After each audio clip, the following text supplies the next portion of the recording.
Fala, meu povo, tudo bonzinho com vocês? Vamos aqui para mais uma aula rápida de Direito Administrativo, falando hoje sobre a administração direta. Pessoal, lembrando que a administração direta é o MEDU, M-E-D-U, que é município, estado, distrito federal e união e seus órgãos. Ela é a administração direta porque ela recebe suas competências diretamente da Constituição. Quando você for olhar esse assunto no livro, em outras videoaulas, etc., você geralmente vai ver essa menção e aí já passa para a teoria do órgão, já passa para a teoria do órgão público. Tá, isso está errado? Não, mas isso atrapalha um pouquinho o nosso entendimento. Para a gente compreender isso corretamente, a gente tem que relembrar alguma coisa de direito constitucional e aprofundar aqui em direito administrativo, tá bom? Certo, então a administração pública direta é o MEDU e seus órgãos. É o município, estado, distrito federal e união. Lembrando que esses são os entes federativos, são os entes que integram a nossa federação e que a reunião desses entes forma a República Federativa do Brasil, que é uma pessoa jurídica de direito internacional público. Esses entes, por sua vez, considerados isoladamente, então o município, o Estado-membro, o Distrito Federal e a União, eles têm a autonomia. O que é autonomia, pessoal? A autonomia é a capacidade de se auto-organizar, se autogovernar, se auto-legislar e se auto-administrar. Então, a autonomia compreende essas 4 capacidades que são dadas pela Constituição Federal e que estão diretamente relacionadas, claro, à repartição constitucional de competências. Então, a partilha constitucional do poder, a divisão do poder feita pela Constituição, tá bom? Relembrando aqui rapidamente, o que é a auto-organização? A auto-organização é a capacidade de se organizar internamente, cada um dos entes políticos, a partir de suas próprias constituições. Então, o Estado-membro vai ter a Constituição Estadual e o município vai ter a Lei Orgânica Municipal, que boa parte da doutrina considera que é a Constituição do município. Eu sei, isso é controvertido, tem doutrinadores que discordam disso, tem doutrinadores que acham até que o município não deve integrar a federação, como é o caso do José Afonso da Silva, para falar um bom doutrinador que pensa isso, que defende isso, tá bom? Só que o melhor entendimento é que o município também faz parte da federação e, no nosso caso, alguns municípios, inclusive, chegaram a chamar suas leis orgânicas municipais de Constituição Municipal, Constituição do município. É o caso de Juazeiro do Norte. Se você olhar, se você observar a lei orgânica do município, se você baixar a lei orgânica do município, você vai ver na capa dela lá a Constituição Municipal, Constituição do município de Juazeiro do Norte. Tá certíssimo. Entender diferente, entender de outra forma é querer tomar as coisas da lógica pela lógica das coisas. Pessoal, a teoria é uma visão de mundo, a teoria serve para explicar as coisas, não para a gente mutilar a realidade e tentar encaixar na teoria. Então, nada impede que o nosso federalismo, que a nossa federação, compreenda também os municípios, tá bom? Tudo certo? Tudo tranquilo? Vamos dar sequência. Então, a auto-organização, capacidade de se organizar a partir de suas constituições, suas próprias constituições, suas próprias leis fundamentais. Autogoverno. O autogoverno vai se manifestar sobretudo nos poderes executivos do Estado-membro e dos municípios, que não dependem do poder executivo federal. Então, está dentro da esfera de competência do Estado-membro, está dentro da esfera de competência do município, ele pode fazer sem precisar de autorização, de permissão do Poder Executivo Federal, tá bom? Tudo certo? Pessoal, detalhe, isso tudo vale para a União, né? Só que para a União a gente já sabe, para a União a gente está acostumado. Às vezes surge alguma dúvida, alguma divergência em relação ao Estado-membro e, sobretudo, em relação ao município. Por isso que eu estou reforçando, município e Estado-membro, mas tudo que eu estou falando aqui vale para município, Estado-membro, Distrito Federal e União. Vale para os 4 entes que compõem a nossa federação. Tá bom? Certo. Autolegislação. O que é autolegislação? É a capacidade de editar suas próprias leis a partir, mais uma vez, da repartição constitucional de competências. E aí vem artigo 22, competência legislativa privativa da União, artigo 24, competência legislativa concorrente, artigo 30, competência legislativa dos municípios. Mas a gente não precisa falar tanto assim nisso, basta relembrar, tá bom? E por fim, a autoadministração, que é basicamente a capacidade de arrecadar recursos e fazer a gestão desses recursos. A autoadministração, a essência dela é isso. É apenas isso? Não. A gente pode pensar a autoadministração também em termos de gestão de pessoas, gestão de patrimônio, no sentido de realocar determinados recursos daqui para cá, ou para acolá, etc. Então, é a capacidade de fazer a gestão do seu patrimônio e seus recursos, tá bom? Tudo certo? Tranquilo? Pronto, estamos entendendo bem o que é a administração direta. São os entes federativos, o MEDO, e seus órgãos, em sua estrutura orgânica, tá bom?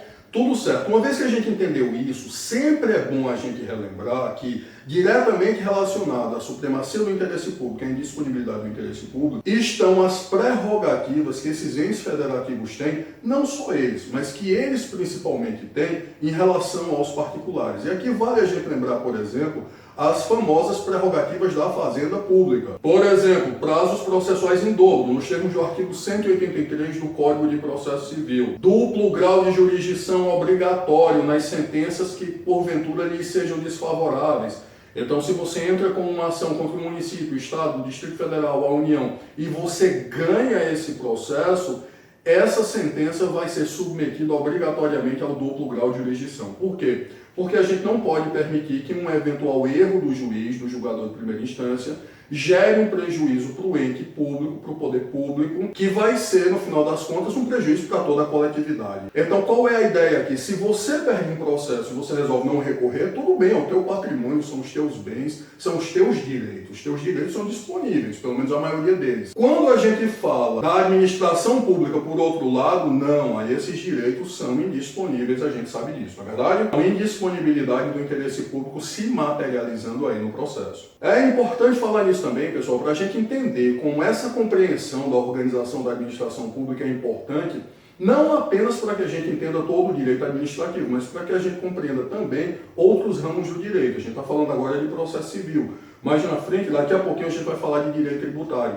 Então, se a gente entende a organização da administração pública, a gente tem um conhecimento que facilita a nossa vida em outros ramos do direito e, claro, no próprio exercício da nossa cidadania. Como é que a gente vive num país, vive num estado e a gente não sabe como é que ele funciona? Tem que saber, não é? Então, para fazer valer nossos direitos, nós temos que entender como as coisas funcionam. Tá bom, vamos dar sequência. Outros direitos, desnecessidade de depósito prévio das despesas processuais, prazo prescricional de 5 anos nos direitos que lhes sejam relativos, ou seja, qualquer direito que esses entes estejam invocando ou que você pretenda invocar contra eles, tá certo? A prescrição vai ser quinquenal, 5 anos. Os créditos que podem ser cobrados através de execução fiscal, ou seja, um processo próprio, um processo diferenciado do processo civil comum. Então a gente sabe, existe uma lei específica, uma lei própria de execução fiscal, eles têm um processo só deles, digamos assim. A imunidade tributária recíproca, não falei que eu ia chegar no direito tributário, olha o direito tributário aí.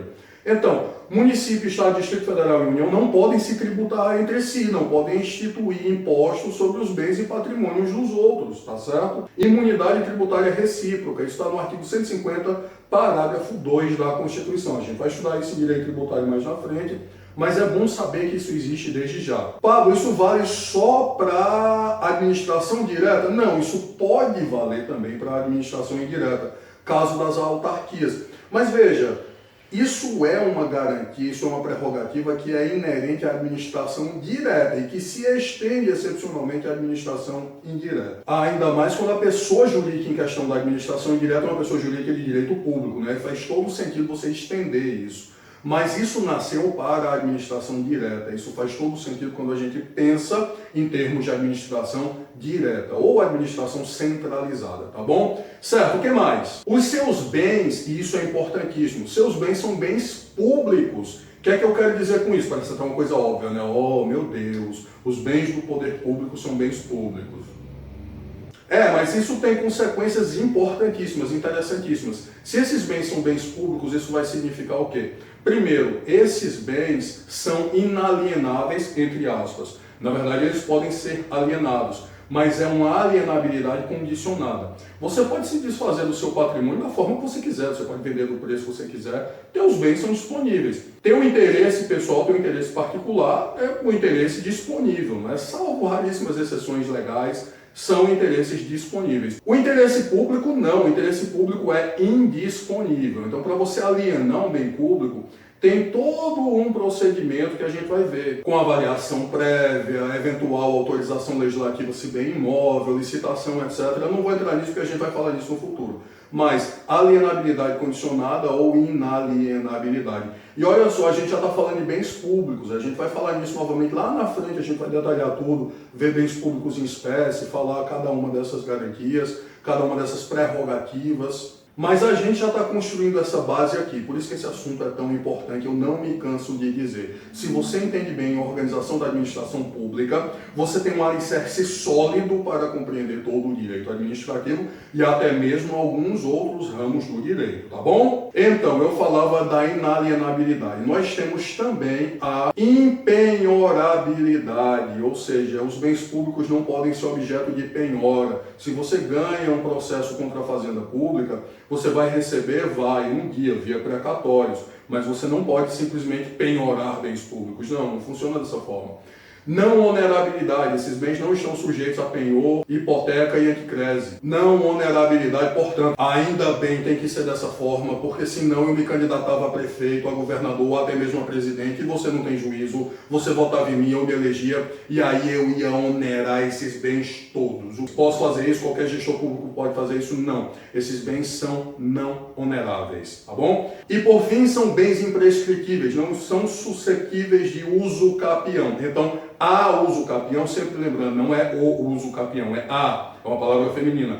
A uso capião não atinge bens públicos. Mas, Pablo, eu ouvi dizer, vi uma notícia de um juiz que reconheceu a uso capião de bens públicos. Tá, só que entre nós, esse cara não sabe o que é que a Constituição fala, né? Porque a Constituição é clara, é taxativa, o Código Civil também é claro, é taxativo, no sentido de que os bens públicos não são suscetíveis de uso capião. Graças a Deus, porque aqui no Brasil o que ia ter de malandragem, gente querendo se apropriar do patrimônio público, já tem sem uso capião, imagina se não existisse a uso capião, tá bom? Então, você tem todas essas garantias dos bens públicos. Os bens do município, Estado, Distrito Federal e União são, claro, bens públicos. A gente vai estudar isso novamente no futuro, a gente está só construindo esse alicerce aqui, tá bom? Então é isso, pessoal. Com isso a gente consegue ter uma noção do que é a administração direta, como é que ela funciona. Município, Estado, Distrito Federal e União e seus órgãos, tá bom? Espero sinceramente que vocês tenham entendido, que vocês tenham compreendido e, sobretudo, que vocês tenham gostado, tá bom? Ficamos por aqui para a aula não ficar muito extensa.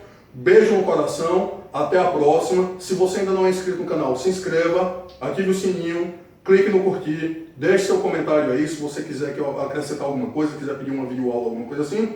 Beijo no coração, até a próxima.